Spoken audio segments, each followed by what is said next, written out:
নমস্কার, তন্ত্রমন্ত্র বুকশপে আপনাদের সবাইকে স্বাগত। আজকে আবার একটি নতুন বই নিয়ে চলে এসেছি, নকশে সোলেমানি তাবিজের কিতাব। ঠিক আছে, তো আপনাদের প্রথমে সূচিপত্রটা দেখিয়ে নেব আপনাদের বোঝার সুবিধার্থে, তাহলে আপনারা বুঝতে পারবেন যে বইটির মধ্যে কি কি আছে। চলুন দেখা যাক। তো দেখুন, সূচিপত্র প্রথমেই আছে আমলিয়াতের বিবরণ, আমল বা তাবিজে লিখিবার দিনক্ষণ, তাবিজের প্রকারভেদ, আতসী, আবি, বাদী ও খাকি তাবিজ লিখিবার শর্তসমূহ, আমলের জকাতের নিয়ম, দোয়া করিবার নিয়ম পদ্ধতি। ঠিক আছে, এবার প্রথম অধ্যায়, ধন সম্পদ, রুজিবৃদ্ধি, ব্যবসা উন্নতি, অভাবমোচন ও ঋণ মুক্তির আমল ও তদ্বির, রোগীর অবস্থা ও রোগ চিনিবার তদ্বির, রোগীর রোগ চিনিবার দ্বিতীয় তদ্বির, রোগের রোগ পরীক্ষা তৃতীয় তদ্বির। এখানে অনেক কিছু আছে, খুব ভালো একটি বই, আপনারা এই বইটি থেকে অনেক কিছু জানতে পারবেন।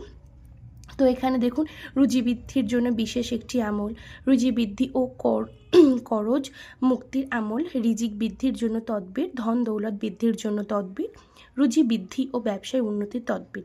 তারপরে এখানে নিচে আছে হচ্ছে কাহারও নিকট মুখাপেক্ষী না হওয়ার তদ্বির।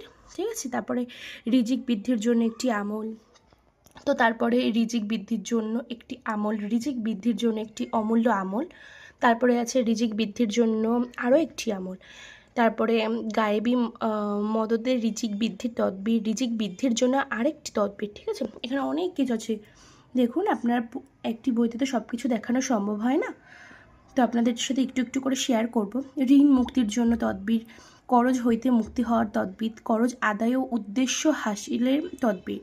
তো তারপরে আছে দেখুন, করজ হইতে মুক্ত হওয়ার তদ্বির, ঋণ পরিশোধ করা হওয়ার তদ্বির, ঋণ আদায়ের তদ্বির, ঋণ হইতে মুক্ত হওয়ার আমল, ঋণ হইতে মুক্ত হওয়ার তদ্বির, ঋণ আদায় হওয়া ও বিপদ মুক্তির তদ্বির, অভাব দূর ও রুচির বৃদ্ধি তদ্বির। এখানে অনেক কিছু আছে, আপনারা একটু দেখে নিন। তারপর মহব্বত সৃষ্টির পঞ্চম তদ্বির, মহব্বত সৃষ্টির ষষ্ঠ তদ্বির। এখানে সব তদ্বিরগুলো দেওয়াই আছে। এখানে হচ্ছে আমালিয়াতের বিবরণ। ঠিক আছে, কুরআন শরীফ মুমিন বান্দাদের জন্য অপূর্ব নিয়ামত স্বরূপ। ইহা যেমন মানুষদিগদের তাহাদের রুহানি রোগ ব্যাধি বিদরিত করিয়া খাঁটি মানুষরূপে গ্রহণ করিয়া থাকে, তেমন মানবকুলে রোগ ব্যাধি শোক তাপ দুঃখ দুর্দশা বালা মুসিবত অভাব অনটন ইত্যাদি বিদরিত করিয়া তাহাদেরকে শান্তিময় জীবন যাপনের সুযোগ দান করিয়া থাকে। পবিত্র কালামের পাকে আল্লাহ তাআলা এর সাধ করিয়েছেন।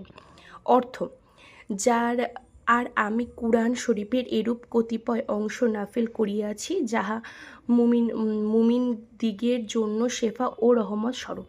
ধর্মানুরাগী বুবর আলেমগণরা কুরআন শরীফের বিভিন্ন আয়াতসমূহ আমল করিয়া অপূর্ব ফল লাভ করিয়েছেন এবং করিতেছেন।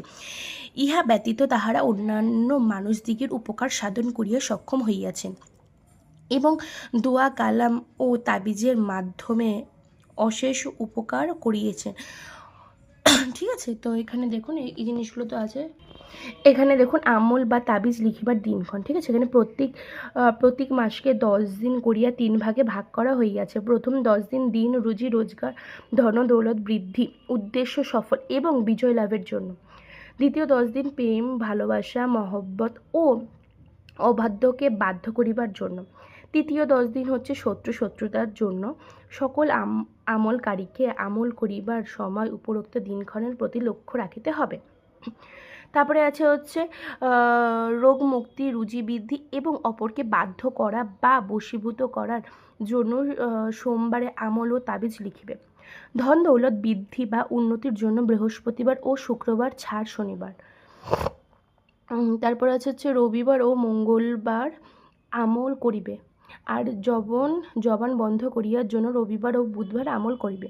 তাবিজের প্রকারভেদ, তাবিজ বিরাসগণ সমস্ত তাবিজকে 4 ভাগে ভাগ করিয়েছেন, যথা আতসী, আবি, বাদী ও খাকি। ঠিক আছে, এখানে সব কিছু দেওয়া আছে। এখানে হচ্ছে আসতি, আবি, বাদী ও খাকি তাবিজ লিখিবার শর্তসমূহ। তারপরে আছে হচ্ছে আমলে জাতকের নিয়ম, দোয়া করিবার নিয়ম পদ্ধতি।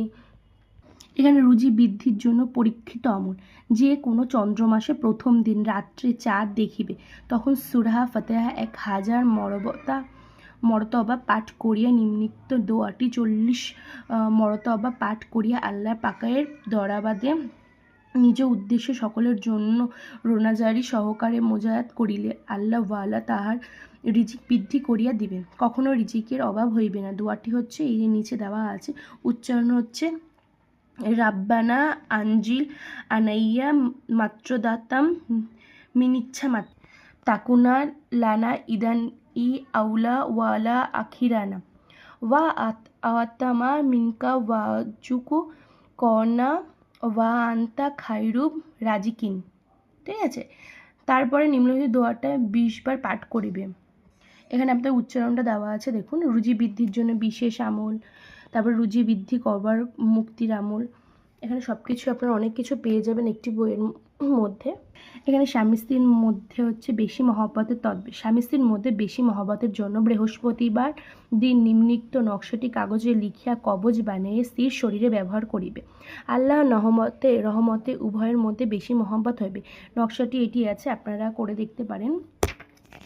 ঠিক আছে, এখানে হচ্ছে মহব্বতে আবদ্ধ করার তদবির, শত্রু নিদ্রা বন্ধের জন্য তদবির। নিম্নে নকশাটি শত্রু নিদ্রা বন্ধ করার জন্য কাগজে লিখিয়া উহার নিচে শত্রুর নাম লিখিয়া ভারী পাথরের নিচে চাপা দিয়া রাখিবে। নকশাটি হচ্ছে এইটি। তো আমাদের এই বইটি নিতে গেলে আপনাদের আমাদের ওয়েবসাইট www.তন্ত্রমন্ত্র বুকশপ ভিজিট করতে পারেন বা স্ক্রিনে দেওয়া নাম্বারে যোগাযোগ করতে পারেন। খুব ভালো একটি বই। এবার একটি বইয়ের তো সব কিছু আপনাদের সাথে শেয়ার করা সম্ভব হয় না, তো আমরা যতটা পারছি আপনাদের সামনে আপনাদের উপকারের জন্য আপনাদের কাছে এই ছোটো ছোটো টিপসগুলো আপনাদের শেয়ার করছি। তো বইটি ভালো লাগলে লাইক কমেন্ট শেয়ার করে দেবেন। আর বইটি যদি আপনারা নিতে চান তো আমাদের ওয়েবসাইট ভিজিট করতে পারেন বা স্ক্রিনে দেওয়া নাম্বারে আপনারা যোগাযোগ করতে পারেন। নমস্কার।